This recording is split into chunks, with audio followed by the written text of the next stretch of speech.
بسم الله الرحمن الرحيم. ليس بأمانيكم ولا أماني أهل الكتاب من يعمل سوءا يجز به ولا يجد له من دون الله وليا ولا نصيرا. صدق اللہ العظیم. اللہ رب العزت نے اس آیت کریمہ کے اندر ہمیں غور و فکر کرنے کی دعوت دی ہے. وہ دعوت یہ ہے کہ اللہ تعالیٰ نے ہمیں جو دولت اسلام عطا کیا ہے، حقیقی معنی میں اس دولت اسلام پر ہم قائم ہیں یا نہیں، ہم اس دولت سے پورا فائدہ حاصل کر رہے ہیں یا نہیں کر رہے ہیں، یہ غور کرنا ہے. محض زبانی دعویٰ یا محض تمنا کرنا یا محض آرزو کرنا یہ کام نہیں آئے گا جب تک ہماری زندگی عملی زندگی نہ بنے. عمل سے زندگی بنتی ہے جنت بھی جہنم بھی، عمل سے زندگی بنتی ہے جنت بھی جہنم بھی. یہ خاکی اپنی فطرت میں نہ نوری ہے نہ ناری ہے. اللہ کے رسول صلی اللہ علیہ وسلم نے صحابہ کرام رضوان اللہ تعالی علیہم اجمعین کو جب یہ آیت کریمہ سنائی، صحابہ کرام چونک گئے اور فکر مند ہو گئے کہ اس آیت کے اندر اللہ رب العزت نے فرمایا ہے کہ تمہاری امیدیں اور تمہاری تمنائیں کام نہیں آئیں گی، بلکہ جو آدمی برے عمل کرے گا من یعمل سوءا یجز بہ، اس کو اس برائی کا بدلہ دیا جائے گا. اور آگے اللہ رب العزت نے صراحتاً یہ بیان کر دیا ہے کہ کل قیامت کے دن اللہ کے علاوہ کسی کو مددگار نہیں پاؤ گے. جب اللہ تعالیٰ نے یہ چیزیں ہمیں بتا دی ہے پہلے، تو اگر ہم سب اپنی زندگی پر غور کریں، یہ اندازہ لگا سکتے ہیں کہ میری زندگی میں اسلام کتنا ہے، میں کس قدر اسلام کا پابند ہوں. آج دنیا میں جہاں جہاں مسلمان آباد ہیں، سب کی یہ خواہش، یہ تمنائیں ہیں کہ پوری دنیا کے اندر اسلام نافذ ہو جائے، لیکن اسے اتنی توفیق نہیں ہوتی کہ وہ اسلام کو سب سے پہلے اپنی زندگی میں نافذ کر کے دکھائے. سب سے پہلے اپنی ذات سے ابتدا کرے، اپنے گھر سے شروع کرے. مقصد یہ ہے کہ صرف یہ باتیں اور دعوے کام نہیں آئیں گے، اصل عملی زندگی ہے. صحابہ کرام رضوان اللہ تعالی علیہم اجمعین کے سامنے جب دین اسلام آیا، انہوں نے کلمہ پڑھا، اسلام قبول کر لیا. تعداد میں بہت تھوڑے تھے، لیکن جب انہوں نے اسلام قبول کیا، اسلام میں داخل ہوئے تو پورے داخل ہوئے اور پھر ایسے جم گئے کہ ان پر ظلم و ستم کے پہاڑ توڑے گئے، لیکن اپنی جگہ سے وہ ٹس سے مس نہیں ہوئے.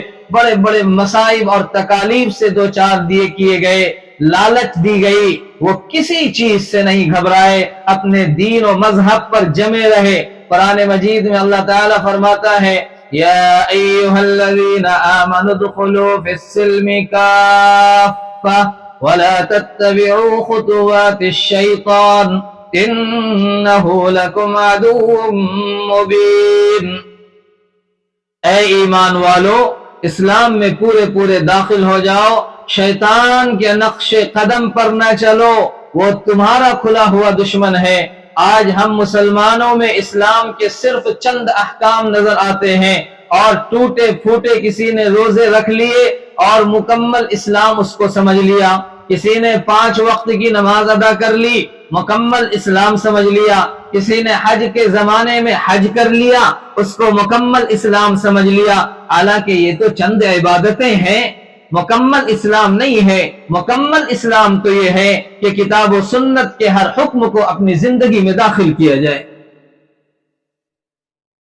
ہم نے کلمہ طیبہ پڑھا، اس کا مطلب یہ ہے کہ میں اللہ کے ساتھ معاہدہ کرتا ہوں کہ اب میری زندگی میری نہیں بلکہ اللہ اور اس کے رسول کی ہے. کلمہ پڑھ لینا گویا یہ عہد ہے.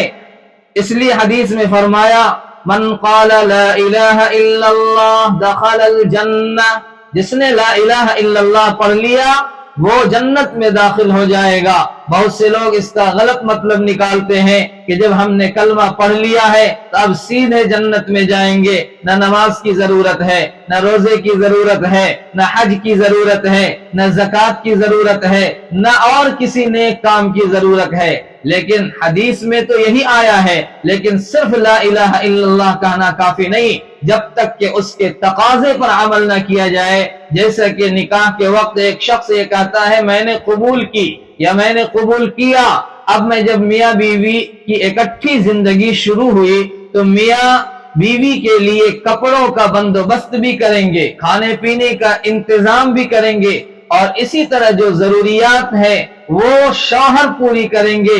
اب ایک بے وقوف یہ کہتا ہے کہ میں نے تو نکاح کے وقت صرف یہ کہا تھا میں نے قبول کیا، میں نے تو یہ نہیں کہا تھا کہ اس کے کھانے پینے کا بندوبست بھی مجھے کرنا پڑے گا۔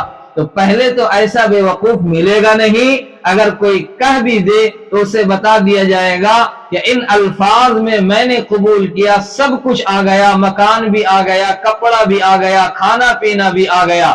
اسی طرح جب لا الہ الا اللہ ہم نے کہہ دیا تو اس میں سب تقاضے آ گئے، نماز بھی آ گئی، روزہ بھی آ گیا، زکوٰۃ بھی آ گیا، حج بھی آ گیا، معاشرت زندگی، معاملات، سب کچھ اس کے اندر آ گئے۔ اب زندگی میری نہیں رہی بلکہ یہ اللہ اور اس کے رسول صلی اللہ علیہ وسلم کے احکامات و فرامین کی زندگی ہے، اللہ اور اس کے رسول کے احکام والی زندگی ہے، کتاب و سنت کی روشنی والی زندگی ہے۔ نفس اور منمانی زندگی لا الہ الا اللہ پڑھنے کے بعد ختم ہو جاتی اور نئی زندگی کا آغاز ہو جاتا ہے۔ اب میری زندگی، میری موت، یہ سب کچھ رب العالمین کے لیے ہے۔ ان صلاتی ونسکی ومحیای ومماتی للہ رب العالمین۔ جب لا الہ الا اللہ کہہ دیا اور تسلیم کر لیا تو اپنی خواہشات ختم، اب سب کچھ رب العالمین کے لیے ہے۔ اللہ رب العزت ہمیں مکمل اسلام میں داخل ہونے کی توفیق عطا فرمائے۔ السلام علیکم ورحمۃ اللہ وبرکاتہ۔